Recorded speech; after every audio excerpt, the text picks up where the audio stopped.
L'édito politique sur Europe 1 avec Le Figaro. Bonjour Alexis Brézet. Bonjour Dimitri, bonjour à tous. Ce matin, Alexis, vous vous arrêtez sur le cas de Wade Ben Faiza. Ce narcotrafiquant a bénéficié hier d'une permission de sortie qui fait grand bruit. Pourtant, il est sagement rentré hier soir dans sa cellule, Alexis. Encore heureux Dimitri.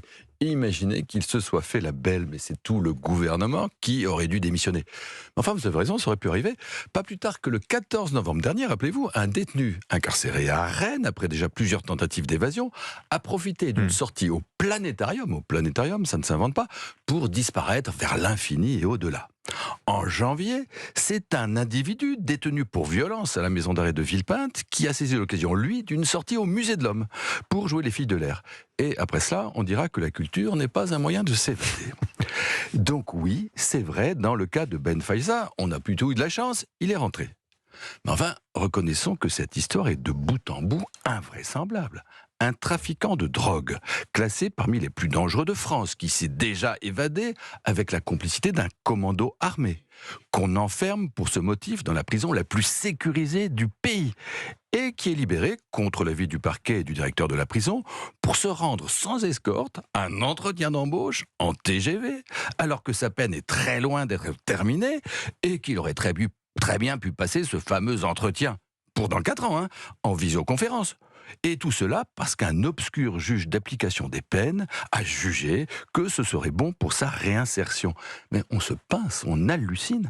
Et notez que dans cette même prison de Vendin-le-Vieil, censée être ultra sécurisée, on vient de découvrir que Salah Abdeslam, le terroriste du Bataclan, pouvait tranquillement peaufiner sa culture djihadiste en consultant des documents informatiques que son ex-compagne, elle-même soupçonnée de préparer de nouveaux attentats, lui avait fait passer.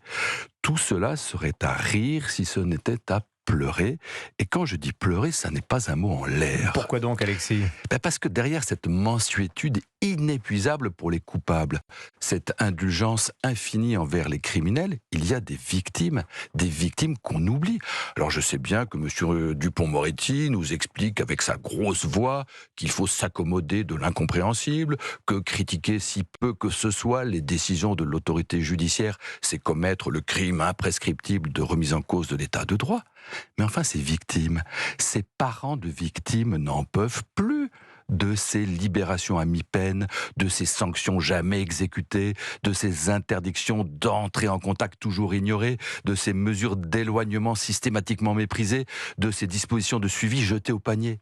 Dans autorité judiciaire, il y a le mot autorité, mais où est l'autorité quand elle épargne les délinquants pour ne s'appliquer qu'à l'encontre de ceux qu'elle est censée protéger? Mais c'est ce qu'expliquait hier matin sur Europe 1 la mère du jeune Elias, tué à coups de machette par 2 mineurs délinquants alors qu'il rentrait d'un entraînement de football. Oui, je l'écoutais face à Sonia Mabrouk, mais cette dame est admirable de courage et de dignité. Quand on pense que des magistrats ont osé lui dire que sa démarche de vérité était populiste, qu'elle agissait en écervelée. Mais quelle honte! Mais comment peut-on dire cela à une mère qui a perdu son fils, à tous ses parents qui ont perdu un enfant et qui désormais, pour protéger les enfants des autres, n'hésitent plus à prendre la parole? Va-t-on dire aux parents de Philippine ou de Mathis qu'ils sont populistes, à la mère de Lola qu'elle est écervelée? Il y a un peu plus de 10 ans, les mêmes épingler la photo du père d'Anne Lorraine Schmitt sur le mur des cons.